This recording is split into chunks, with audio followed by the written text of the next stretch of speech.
আমরা একটু ম্যাপের মাধ্যমে বোঝার চেষ্টা করছি যে আমেরিকা কোন জায়গায় বানাতে চলেছে তাদের সেই আধুনিক শহর। সেটা হচ্ছে এই যে মহেশখালী আইল্যান্ড।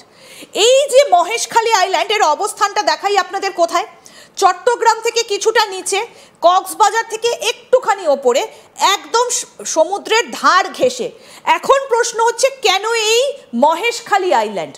মহেশখালী আইল্যান্ডটা আপনাদের দেখাবো, কিন্তু যে জায়গাগুলো রয়েছে দেখুন, আমি যদি আরেকটু বড় করি তাহলে দেখা যাবে যে ট্যুরিস্ট স্পট যেগুলো রয়েছে, কোন কোন জায়গাগুলো, যেমন বান্দরবন, এটা হচ্ছে একটা ট্যুরিস্ট স্পট। তারপরে আরও যে জায়গাগুলো, টেকনাফ, এগুলো ট্যুরিস্ট স্পট, কিন্তু এইগুলোকে বাছা হয়নি। বাছা হয়েছে কোনটা দেখুন, কক্সবাজারকেও কিন্তু বাছা হয়নি। আমরা কক্সবাজারের ছবি আপনাদেরকে আগে দেখিয়েছি যে সেখানে US army officer, Naval officer যারা, তারা এখানে এসে ইতিমধ্যে কক্সবাজার দখল নিয়েছে। কিন্তু কেন এই মহেশখালী আইল্যান্ড? এই মহেশখালী আইল্যান্ডটাকে খালি করে দেওয়া হয়েছে কয়েকদিন আগে। এই মুহূর্তে দাঁড়িয়ে সব থেকে বড় আপডেট যে মহেশখালী আইল্যান্ডটাকে খালি করে দেওয়া হয়েছে বান্দরবন বা চট্টগ্রাম বা কক্সবাজার অথবা টেকনাফ, এই জায়গাগুলো সাধারণভাবে ট্যুরিস্ট স্পট হিসেবে পরিচিত, কিন্তু এই জায়গাগুলোকে তারা বাছেনি, তারা বেছেছে এই মহেশখালী আইল্যান্ডটাকে।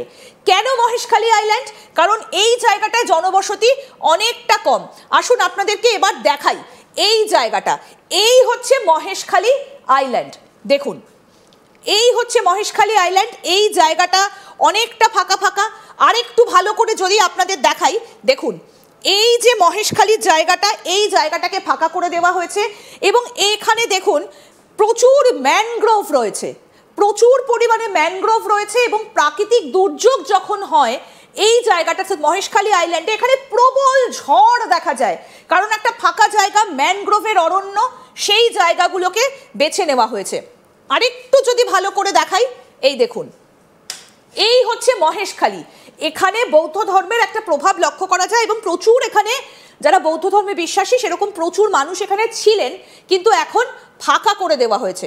আমি আরেকটু দেখাই, তাহলে বিষয়টা আপনাদের কাছে খুব স্পষ্ট হবে।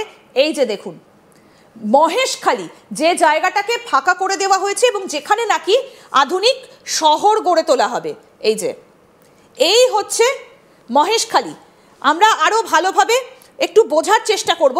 এই দেখুন মহেশখালী, এই জায়গাগুলোকে ফাঁকা করে দেওয়া হয়েছে এবং এখানেই নাকি আধুনিক শহর তারা গড়ে তুলবেন।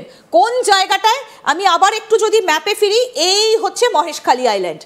এবার দেখাই এই মহেশখালী আইল্যান্ডটা ঠিক কোন জায়গায় রয়েছে। দেখুন একদম বঙ্গোপসাগরের ধার ঘেঁষে, এখান থেকে এই যে এটা হচ্ছে ইন্টারন্যাশনাল বর্ডার লাইন, সেই ইন্টারন্যাশনাল বর্ডার লাইনের খুব কাছে রয়েছে। এবং আরেকটু যদি ভালোভাবে দেখা যায়, দেখুন মিজোরাম থেকে খুব কাছে, অর্থাৎ ভারতের সীমান্তের খুব কাছে এই যে এই জায়গাগুলো কিন্তু ইন্টারন্যাশনাল, এই যে এই জায়গাটাতে কিন্তু রয়েছে এই যে ইন্টারন্যাশনাল বর্ডার লাইন, অর্থাৎ একদিকে মিয়ানমার থেকে খুব কাছে, ভারতের থেকে খুব কাছে এই যে মিজোরাম, ত্রিপুরা, আগরতলা, অর্থাৎ এই জায়গাটা সেভেন সিস্টার্স বা উত্তর পূর্বের ধার ঘেঁষে অবস্থিত এই মহেশতলা আইল্যান্ড। এই ফাঁকা জায়গাটাকে বেছে নেওয়া হয়েছে এবং এখানেই নাকি একটা আধুনিক শহর গড়ে তোলা হবে।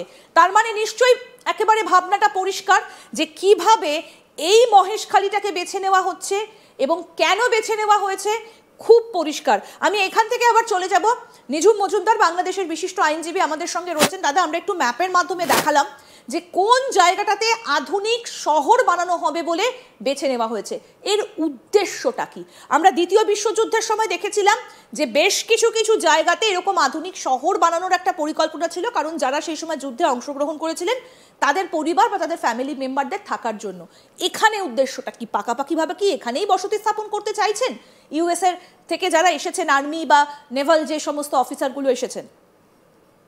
আমি আপনাকে, আপনি যখন ম্যাপটা দেখাচ্ছিলেন বা অবস্থানটা দেখাচ্ছিলেন, সেখানে আরেকটা কথাও আমি আপনাকে একটু অ্যাড করতে পারি। আপনি তো মহেশখালী ওই স্পটটা দেখাচ্ছিলেন, কিন্তু সেই মহেশখালী থেকে প্রায় 200-300 নটিক্যাল মাইল পর্যন্ত কিন্তু বঙ্গোপসাগরের জায়গাটা কিন্তু বাংলাদেশের অঞ্চলে পড়ে। ফলে মহেশখালী আপনি দেখাচ্ছেন তার বেস পয়েন্টটা সমুদ্র থেকে ধরলে কিন্তু সে ভারতের আরো ভিতরে ঢুকে যাচ্ছে, আরো কাছাকাছি চলে আসছে, সেটা আপনাকে মাথায় রাখতে হবে। কিন্তু কেমন যে মহেশখালী থেকে আপনি দূরত্বটা দেখাচ্ছেন মিজোরামের, কিন্তু যদি আপনি সমুদ্রটা দেখান তাহলে কিন্তু সেটা ভারতের আরো ভেতরের দিকে বা ওই অঞ্চলটার ভেতরে ঢুকে যাচ্ছে। এইটা আপনি মাথায় রাখবেন। আরেকটা ব্যাপার আমি আপনাকে বলি বা তথ্যই দেই আপনাকে, সেটা হচ্ছে যে এটা সম্ভবত 2023 সালের মাঝামাঝি সময়ের ঘটনা হবে বা শেষের দিকে। চায়না বাংলাদেশে এই চিটাগং অঞ্চলকে তার একটা, এই অঞ্চলটাকেই তার একটা বড় ধরনের সিটি বানাতে চেষ্টা করলো। বলল যে আওয়ামী লীগ সরকারকে তখন তারা বললো যে তারা এখানে একটা বড় ধরনের বিনিয়োগ করতে চায়। তখন বাংলাদেশ সরকার অত্যন্ত বিনয়ের সাথে সে বললো যে এই মুহূর্তে আমাদের এখানে কোনো সিটির দরকার নেই। এর আগেও কিন্তু আপনার আমেরিকাও সিটি করতে চেয়েছে, চায়নাও করতে চেয়েছে, এবং বাংলাদেশ সরকার বরাবরই এই প্রস্তাবকে প্রত্যাখ্যান করেছে। তারা মনে করেছে যে এখানে কোনো সিটির প্রয়োজন নেই, এখানে যা আছে যেভাবে আছে বাংলাদেশের যে কাঠামো সেটা যথেষ্ট। আপনাকে এই তথ্যগুলোর সাথে আরেকটা তথ্য দিই, সেটা হচ্ছে যে আজকে থেকে প্রায় দিন দশেক আগে আপনার তো পিটার ডি হাসের নাম শুনেছেন, যিনি বাংলাদেশের আমেরিকার রাষ্ট্রদূত ছিল গত বছর পর্যন্ত। সে পিটার ডি হাস হঠাৎ করে আপনার বাংলাদেশে এলো হোটেল ওয়েস্টিন থেকে, সে চলে গেল হচ্ছে আপনার মহেশখালীতে। এই মহেশখালীতে সে যেদিন চলে গেল তার পরের দিন থেকেই আপনার ইউনূস ঘোষণা দিল মহেশখালী হবে একটি আধুনিক নগরী। তারপরের দিনই আমরা জানতে পারলাম যে মহেশখালীতে সংঘর্ষ হচ্ছে পুলিশের সাথে, কারণ সেখানকার অধিবাসীদেরকে উচ্ছেদ করা হচ্ছে। দেখেন, এত জলের মতো পরিষ্কার, এত ক্লিয়ার ঘটনা যে আপনার এটার জন্য রকেট সায়েন্টিস্ট হতে হবে না যে মহেশখালী থেকে সাধারণ নাগরিকদেরকে উচ্ছেদ করা হচ্ছে। তারা বলছে যে রোহিঙ্গারা বাংলাদেশে এসে থাকতে পারে, আর আমরা এই দেশের নাগরিক হয়ে আমরা আমাদের অঞ্চলে থাকতে পারি না। এর মধ্যে আপনার কিছু মানুষ মারাও গেল, রক্তক্ষয়ী সংঘর্ষ হলো। দেখেন, আমাকে এর আগে গোয়েন্দা সংস্থার 2-3 জন কর্মকর্তারা এর আগেও আমাকে বলেছে যে সেন্ট মার্টিনটা হচ্ছে আপনাদের জন্য একটা ক্যামোফ্লেজটা এই কারণে যে সেন্ট মার্টিন নিয়ে যখন আলোচনা হবে তাদের পরিকল্পনাটা হবে আসলে চিটাগাং কেন্দ্রিক। এবং আমি আশ্চর্য হয়ে লক্ষ্য করলাম সেই গোয়েন্দা কর্মকর্তার কথাটা এত বেশি ফলে গেছে। অর্থাৎ আমরা তখন একটা হিসাব করেছিলাম যে একটা এয়ারপোর্ট যদি বানাতে হয়, সেই এয়ারপোর্টের জন্য আপনার অ্যাটলিস্ট 4-5-6 কিলোমিটার একটা জায়গা রানওয়ের প্রয়োজন হয়, যেটা সেন্ট মার্টিনে অপ্রতুল ছিল। এবং ওইটা যেহেতু একটা এটাকে কোরাল কোরাল আপনার আইল্যান্ড বলে, সেটা আসলে বেসের জন্য খুব বড় উপযোগী জায়গা না। যদিও সেটা আমেরিকান আর্মিরই দখলে থাকবে এন্ড অফ দ্য ডেতে, তারা একটা বড় জায়গা খুঁজছিল যেখানে তারা একটা বড় আপনার রানওয়ে তৈরি করতে পারে। আর তাছাড়া সেখানে তো প্লেন গুলো হ্যাঙ্গারে থাকবে, এটা একটা সিটি হবে, তাদের পুরো লোকজন, বাড়ি ঘর, হোটেল, ওই জায়গাটা। অর্থাৎ আমেরিকা যে আইল্যান্ড কিনে না, অনেকটা বলা যায় চিটাগংটা তারা ক্যাপচার করে ফেলবে। যেটা আমরা দেখেছি দুবাইতে, দেখেছি কাতারে, দেখেছি সৌদি আরবে, দেখেছি যে আমেরিকা কিভাবে আপনার বড় বড় ফ্লিট গুলো নিয়ে এসে তাদের ওইখানে একটা অনেকটা মিনি